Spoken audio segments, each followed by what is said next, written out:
Let me do a little bit of housekeeping first thing. Didn't have a show yesterday. I had to go handle some business. So sorry about that. It kind of came up at the last minute, and I didn't. Normally, I would have told you guys the day before that I wasn't going to do a show tomorrow. But let me get this other light on because gotta make sure that we look good on camera. Don't we? Yeah. All right, there we go. All right. So yeah, sorry about missing the show yesterday, guys. I had to go handle some business with my new truck yesterday morning, and that's turning into a whole saga that I might even talk about on air after once it's resolved. But we'll see what happens. This morning I've got Mario with us. Morning, Sunshine. Good morning. Good morning, all. We're going to talk about the Big Soda story. Now, this is something that kind of came out over the weekend, and a lot of other conservative talking heads have already covered it. But we've got a new take that we want to get to. I'm going to start with, I've got an article from The Blaze about it. We'll kind of summarize the story and what's going on with it. And then give me an exposition. Yeah, credit where credit's due. We'll talk about the rebuttal that has come from the rest of the right. So basically, here's what happened. Big Soda paid MAGA influencers to defend junk food. So here's the story. Major soda companies attempted to secretly buy off conservative social media personalities to fight against SNAP benefit reforms, but social media users were too quick to catch on. It all began with ex-user Nick Sorter, who posted evidence on the social media platform that a company called Influenceable was cutting big checks to MAGA-aligned influencers on behalf of Big Soda. So the thing that really got our attention, and how guys like Nick Sorter and Steven Crowder and Tim Pool, by the way, a lot of the same big names that you've heard recently in connection with the swatting activity. You'll notice that the guys that are taking the money from Big Soda to shill for, canned poison are the conservative influencers who are not on the list of guys getting swatted. So you've got Clown World. The government wants to block, and I'm going to read all these to you for a particular reason. The government wants to block soda purchases from Americans on SNAP. Remember when New York City tried this and it completely backfired? President Trump proudly had a Diet Coke button in the Oval Office. This is ridiculous government overreach. Let people decide for themselves. You got Not Jerome Powell. Government overreach strikes again. This time it's soda's turn. They want to restrict soda purchases through SNAP this time. This is an unwarranted attempt by the government to dictate what Americans can or cannot consume. Even President Trump likes to drink his Diet Coke on a daily basis. The government needs to stop over-regulating what Americans can or cannot do. Oh, look at that. Looks like they got the same memo. Pitt Danny says Nick Sorter is becoming a very good MAGA reporter. Dude, Nick Sorter's rock solid. Like, let's not forget, during the Hurricane Helene stuff, Nick Sorter drove his Tesla Cybertruck down to the disaster area, got on the phone with Elon Musk and said, yo, these people don't have comms. And Elon said, wait one. Oh, yeah, boom, everybody's got Starlink now. Nick Sorter also never had anyone flashing checks in front of his face, okay? So hopefully this could be a learning experience for him. Correct. So then you got Eric Doherty, who is a pretty solid MAGA guy, generally. And Nick Doherty, I'm afraid I don't have his pulled up, but he already published. I don't know if retraction's the right word. Apology. He basically said, yeah, that there's major egg on my face. That was a stupid move. And guys, I promise it will never happen again. But he's got it important. We cannot allow Make America Healthy Again messaging to be used to force needy Americans into not buying certain things. Yes, we Spoiler can. alert, Eric. Yes, we absolutely can. Right. So, but you got Clown World, Eric Doherty, Not Jerome Powell, Ian Miles Chong. Those are the big four, but there were several others that they're basically shilling for Big Soda. Okay. Yeah. So here's the question. If it were 2021, these guys would be shilling the vax. based on their stance on the soda. You can say that. Right. You can say that with almost certainty. So here's the issue. Soda is poison. Well, That's okay. So we live in the United States of America, where more people die of comorbidities related to obesity than die of starvation. Yeah. Right. Dying of starvation is almost non-existent in the United States. In fact, dying by starvation is the kind of thing in the US that is usually in a headline that accompanies, sex slave ring discovered with children in cages. I can right. I can say real quick, Chris, if you want, we jump in here. Why Americans are unhealthy? It's not really a secret. Okay, it's no secret. All right, it's three major things that are going on with the American diet. Okay, one, we put refined sugar in virtually everything. Every processed food contains refined sugar. Refined sugar is an unnatural substance that the body was not adapted to. It spikes insulin levels dramatically when consumed. All right, and it is one of the most. It is the very first drug that Americans get addicted to. We get addicted to that in our childhood. Okay, you and I are not immune to that. Okay, we suffered from that as a child as well, the addictive quality of refined sugar. All right, so that is the first drug that Americans get addicted to, and we get addicted to it really early. And in some of our populations, in particular like the black community, they give their children soda as effectively a pacifier when they're virtually babies. Right, I've seen it. It's disgusting. So refined sugar. Two, endocrine disrupting chemicals in our food and water supply. All right. Why do you think we have trans kids? Right? Why do you think testosterone levels are like 50% of what they were in the 1960s? All right. It's because there are all kinds of food additives in our food and water supply, and they don't just stop in the food. They get passed through through the waste, okay, back into the water supply, back going through sewage treatment plants. Right. And we're not just talking about poison that's intentionally added to the food, like seed oils and refined sugar and freaking acheta cricket powder and red dye number whatever that squoze out of a beaver's ass and yellow dye number whatever that's actually just coal tar. Right. There's all that garbage that's intentionally put in the food. But like Mario and I were talking right before the show about microplastics. Hold on, I got one more before microplastics. And by the way, Steve is saying we went down on Rumble. If you want, I just went over to Rumble, and he is correct. We went down on Rumble. Looks like we made it 3.5 minutes in, and Rumble just gave up the ghost. So I went over to Rumble just now and left a comment for those guys. Hey, we're still on YouTube. The endocrine disruptors are not just limited to the food. Okay, it's also in a lot of the personal hygiene products we use. Okay, shampoos, deodorants, right, conditioner, etc. Stuff we put on our skin contains phthalates. All right, phthalates are estrogen mimicking chemicals. All right, all of these endocrine disrupting chemicals I'm talking about, they all fall under the grand umbrella of chemicals that mimic estrogen in the body, okay, and produce a response similar to how the body responds to estrogen. All right, it will reduce your testosterone, it will make you soft, it will make you weak, it will make you more accepting of immigrants. Okay, it will make you turn the other way when the government betrays you. All right, it will prevent you from rising up and killing the bastards. All right, when justice is due. It weakens you across the board. It takes away your male spirit, your male essence. Okay, I don't want to sound like frickin' General Jack Ripper from from Dr. Strangelove, but yes, they are trying to poison our vital, our essential fluids. All right, that's exactly what's happening.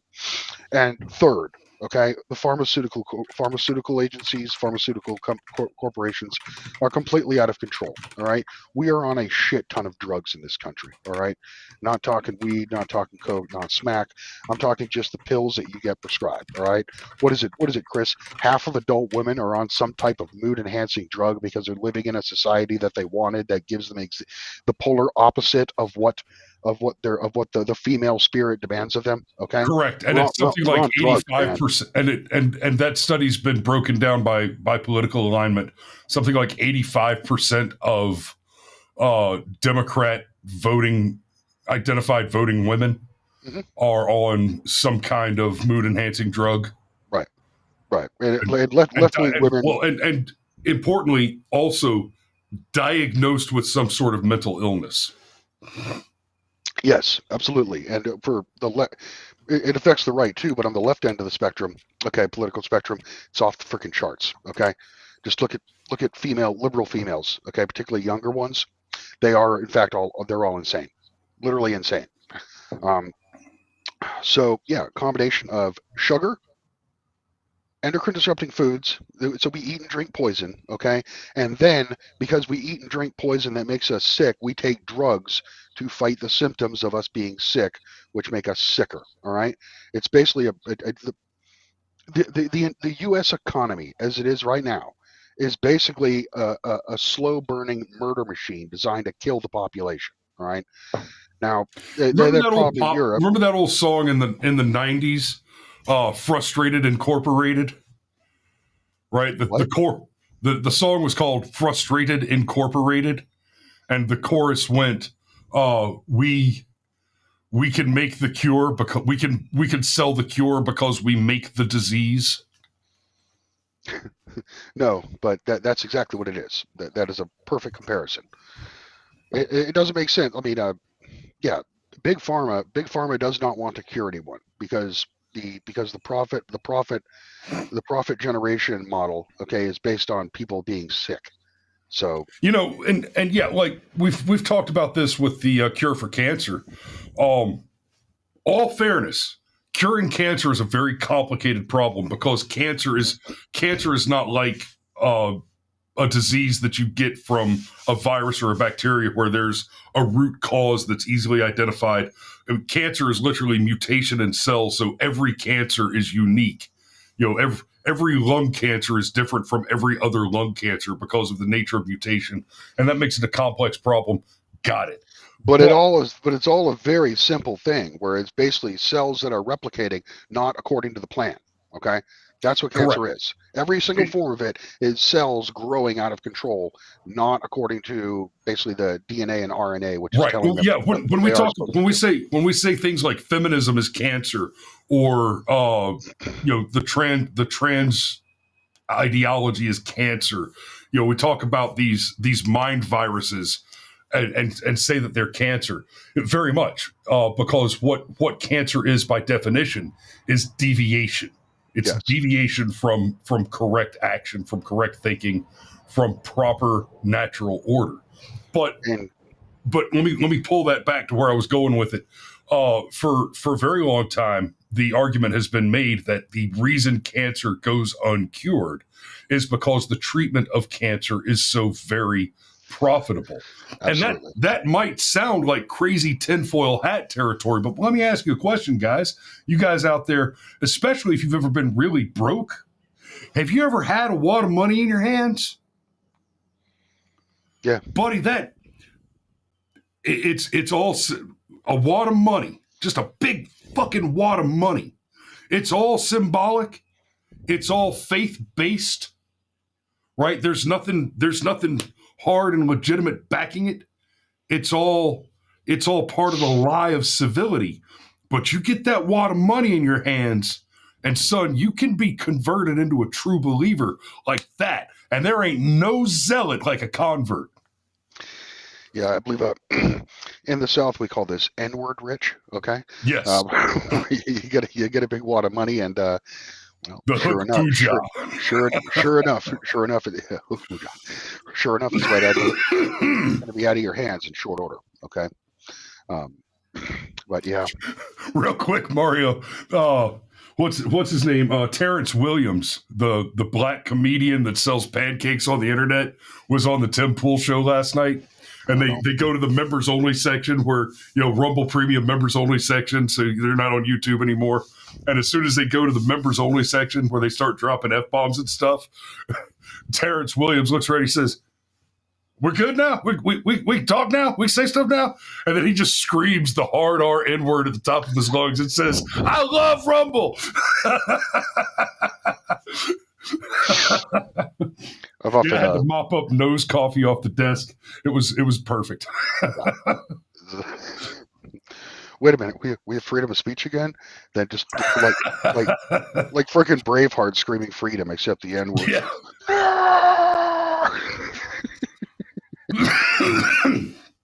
So Absolutely. yeah, but so yeah, like I was saying, ain't no zealot like a convert, baby. Yeah. All right, So Patrick. Yeah. money will do that to you. Now let's hit the individual talking points and break them up. It's a quarter till. I'm gonna have to hard out just after 8:00. I got a meeting at 8:15. I got a Zoom call thing at 8:15. So, but let's pop back over to this and let's talk. Let's address the particular talking points here. I guess I can't zoom in on it. So, okay, the government wants to block soda purchases from Americans on SNAP, and he says, "Remember when New York City tried this and it completely backfired?" Yes, we do, and these two things are unrelated. So what he's referring to is Bloomberg, when he was mayor, tried to pass a law in New York City that said you can't buy big gulps at gas stations. You can't buy a 64-ounce silo of soda. And that's one of those things where I disagree. I think you should absolutely be allowed to do that if you want to with your money, right? Brother, I got thrown off a jury one time. The case was something to do with underage. There was an underage guy that tried to buy some beer at a bar, and the bartender was an undercover cop. But it turned out that the undercover cop was actually an illegal immigrant. It was a fuck case. Right? That's fine. This is in Rockdale County, and they asked me if I personally this was 20 years ago, but they asked me if I personally believed that the police over-enforced drug laws, and I said, "Your Honor, I am a firm believer in freedom, liberty, and the Constitution. The Constitution makes no room for the existence of controlled substances. The constitutional interpretation of the Commerce Clause is complete balderdash. And if a man wants to snort a line of cocaine and die because he's too dumb not to do it, then I don't need him wasting my oxygen or polluting my gene pool." So yeah, I think your cops are completely unhinged. I disagree. I disagree completely. You have a nice day, Mr. Lowry. Yeah, there's a reason I'm not a libertarian. Okay, libertarianism is like that. That's like a young man's philosophy. Okay, libertarianism. I did say this was 20 years ago. Correct. I know that. Libertarian is the type of thing you think it's like when you're a young man and you're just overwhelmed. Okay, by all the basically the inner mechanisms of society, okay, and how they're all interacting with each other, okay, and it's too big to grasp. It's very easy to latch onto a simple ideology like libertarian, which is kind of the opposite of communism, okay? Communism is also a simple ideology to latch onto. With libertarian, it's basically like live and let live, like let me do me and you can do yours, okay? But, this is, you have to think about it in terms of society. The society is a living organism, okay? You and your ethnic group are basically a greater living organism, okay? And you are a part of that, whether a cell, an organ, etc. You're part of it, okay? And if the libertarian argument that this doesn't affect you personally, okay, I do not find that acceptable, all right? You live within that society, and what governs the health of the society, okay, what affects the health of the people around you, okay, is going to affect you, and it's especially going to affect your children, all right? It's easy to say that you're smart and you're immune to all the vices that are available around you, okay? But then when you have young children, okay, and you look at them and you can't directly, and you know they're going to come to an age where you can't directly control them, do you really want your children wandering out into a minefield of vice and potential pitfalls? No. You want those to be regulated. You want those to be controlled. Okay. Yep. I am not an optimist. Okay. When it comes to the human condition, Homo economicus is a fucking lie. Okay. That's one of that's where like the Mises people get it wrong. Okay. Homo economicus is bullshit. All right. People do not make decisions based on rational economic decisions in their life. Okay. People make irrational decisions. Okay. Right. And those rational decisions involve considerable amounts of self-harm. Okay. And when people harm themselves, people fail to fulfill their obligation to society. They fail to engage in meaningful work, okay, which makes everything in a society work. And when they do that, then the government isn't going to help you. All right. A libertarian government's not going to help you. It's just going to import new cattle who will do the job you were unable to do because you destroyed yourself, because they gave you maximum freedom to destroy yourself. I do not accept such a society. It's not Tommy Lee Jones nailed this in Men in Black, right? When he's explaining it to an individual's intelligence, people are stupid. Yes. Yeah. A person is smart. People are dumb, panicky animals, and you know it. And that's absolutely. And just to take us back to the talking point, okay? So yeah, I think government should be involved in regulating you as much as you hate it, okay? But if the government's the one who's actually paying for the SNAP benefits, for the EBT benefits, okay, for the poor, and that money is at least notionally extracted from our collective wealth, then you're damn right we absolutely can tell you what you're going to spend that money on, okay? No, well, you are not allowed to buy poison for your children. And another thing here, you and I could probably go back and forth on what you were just saying for a little bit.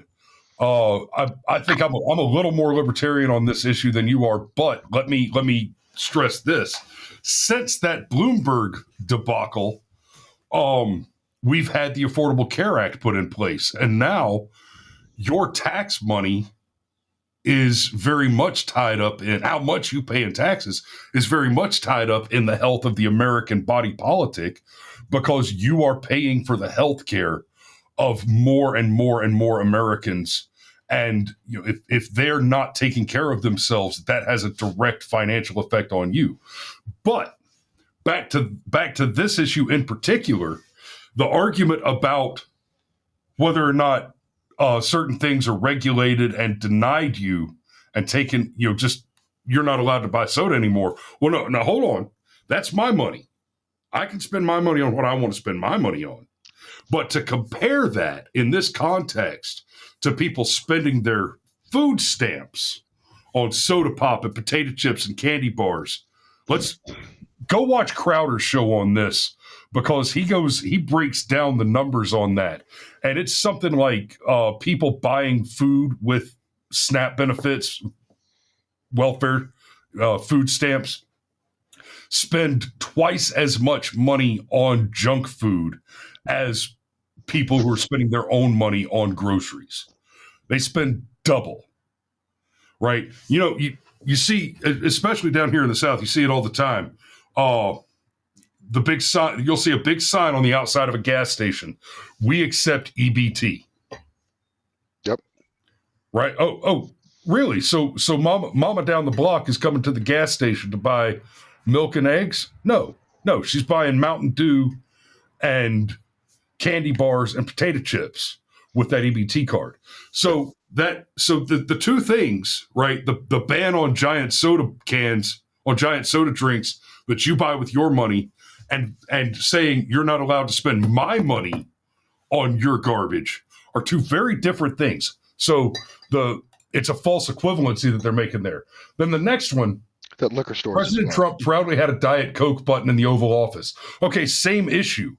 That's a man spending his money.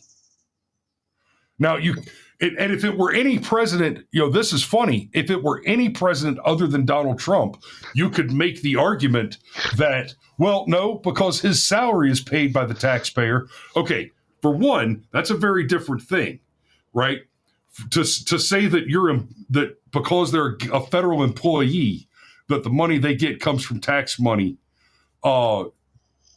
means that you get to tell them how they get to spend that money.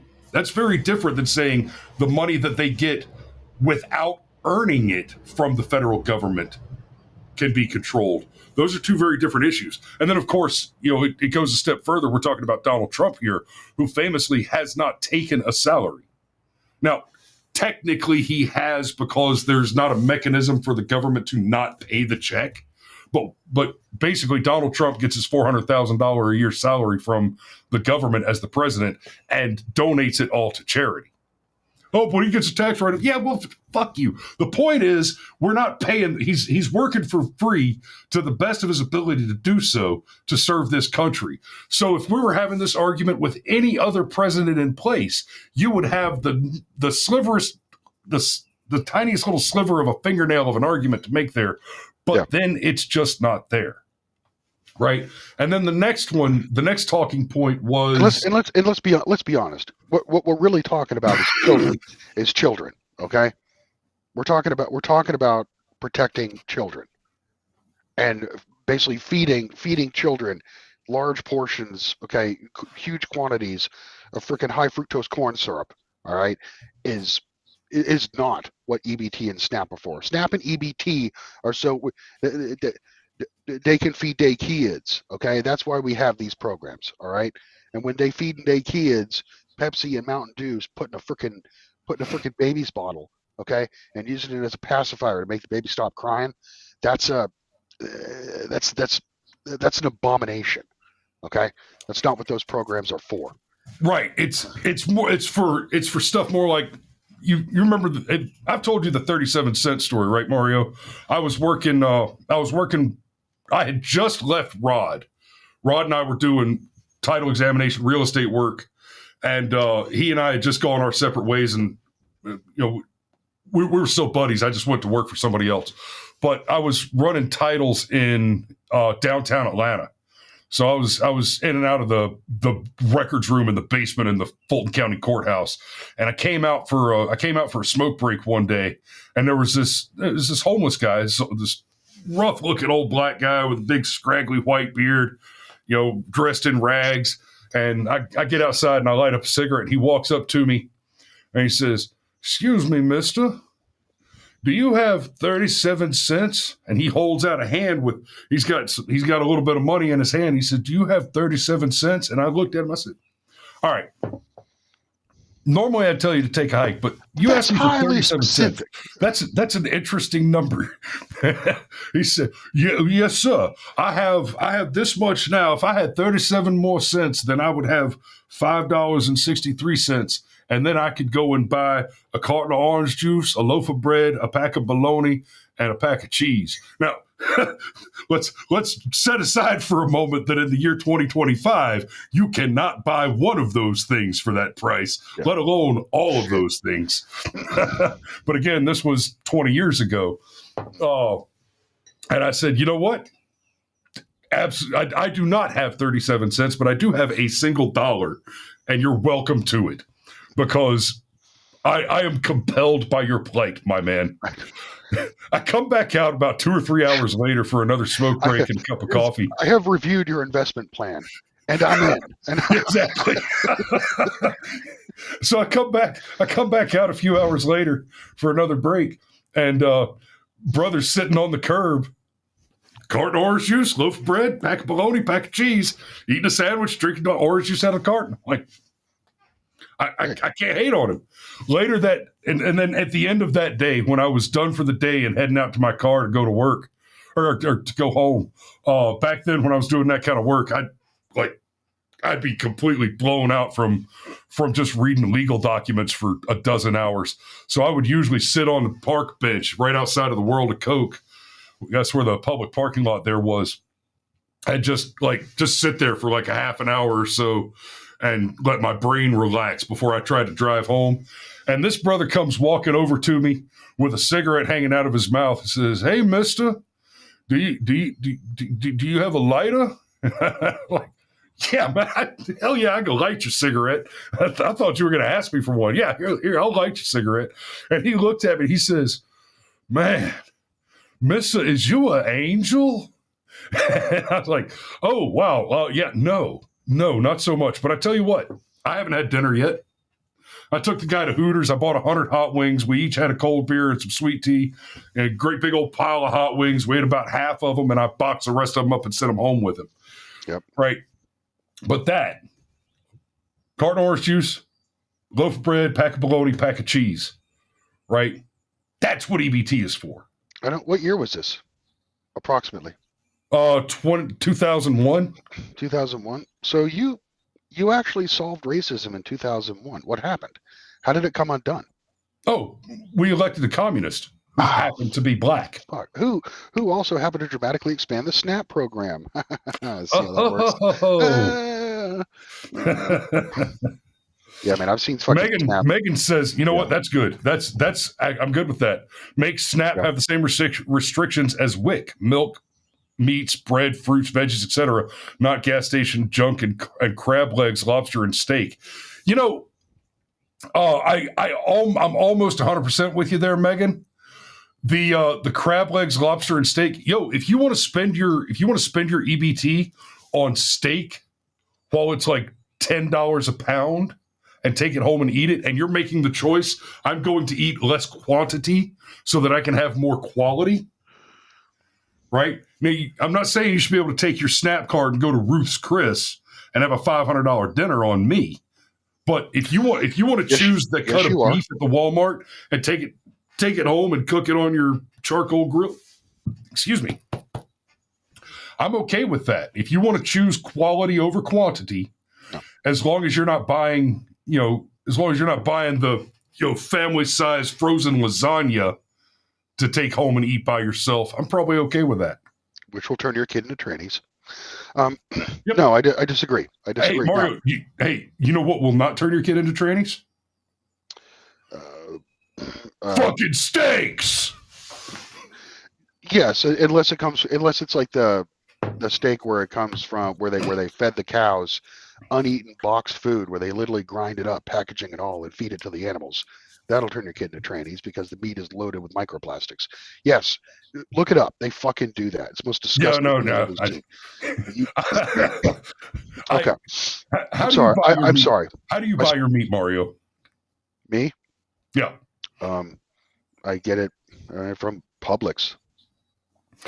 I go to local farms near me and buy eighths and quarters and halves of cows and pigs and chickens. Yeah, I'd like to do that. I don't know, man. I need some like, I need to like hang out with a redneck one time and just have a big ass chunk of meat and be like, all right, show me the ways of the blade. Teach me how to turn this animal into edible pieces of meat that doesn't just look like scrap and frickin' like chuck meat tossed into stew, because that's what's going to happen if I start cutting it up. Anyway. I don't normally share. I talk about my kids, but anyway, I've got a little video here that I'll share with the audience real quick.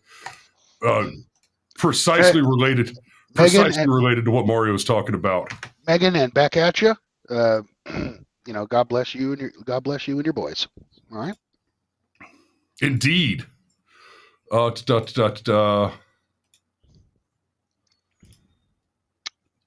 This is one of my daughters. Yeah. Hanging out with Granddad. I watched the video. She's being a little timid with it. She needs to just get in there and just. Well, it's her first time. I know. Like, I see. It's like she's like, I don't want to hurt it. It's like, no, it's dead. It's dead. To be fair, Granddad gave her kind of the kid gloves treatment, right? He taught her how to do it. He handed her a fish to work on, handed her the knife to work with. But working with my dad, this is kid gloves treatment. When dad cleans fish, he catches them and cleans them.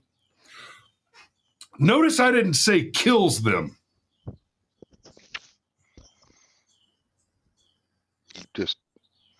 He probably takes them live and fucking eviscerates them. Just take a live catfish and start cutting fillets off of it. Mm-hmm. Oh man! So he was kind enough to Penelope to introduce her with a an autopsy instead of a vivisection. Thanks for the tip, Steve. Foxfire Books. All right, I'll take a look. Yes. Anyway, well, I mean, he's not doing like that weird high cuisine thing that the Japanese or Chinese do, where they fillet the fish while it's alive, and the head's still attached to it, like gasping. For and they breath while serve you're it eating. with the head still doing the thing. That's a bit much. That's a bit much for me. Or you get down to the Hangu Pondo and start working on that Sangnachi. Yeah. Food's so spicy it chokes you back. Yeah. So, God, bring us back on topic. What were we talking about here? Okay, so here's the fresh take, right? Your Tim Pools, your Steven Crowders, all those guys, they pointed out, okay, this is bullshit. These guys are shilling for big soda. They're speaking against your interest. They're taking money to basically sell poison, and they. Poor people should be able to make choices. No, they shouldn't. And that brings us to our point. That brings us to my position on this. It is not just that if you're spending my money, you're going to spend it the way I want you to spend it. More importantly, poverty should suck. Poverty is suffering. The natural state of man is brutal, violent suffering. We live in a pretty shiny world, city on the hill here in America, because we're all constantly lying to one another about it. Which is an anomaly. And that lie requires constant service. We have to work. We have to maintain the infrastructure. We have to maintain the power systems. We have to maintain the water delivery, right? We have to help. People have to go flip burgers to keep the McDonald's open, right? We all have to work to maintain the lie. If you are collecting government welfare using SNAP benefits, government food stamps, by a wide majority, you are not actually qualified, right? We're not talking about disability given to people who, lost all four limbs and just absolutely cannot work, which there's a whole other argument there about automation and voice controlled systems. And, believe it or not, being disabled doesn't mean that you can't do any work. We're talking about food stamps. Right. And let's be clear. A lot of people who are on food stamps have jobs that don't pay them well. And those jobs pay them. Walmart's notorious for this. Those jobs are paying them the lower wages because they know they can get away with it. And the employees that go to those jobs go there specifically looking for a job that's not going to pay them so much that it knocks out their government benefits. As long as you're qualified for the benefits, it's a lot of damn money, because it's not just SNAP. It's energy assistance, heating assistance, housing assistance, et cetera, et cetera.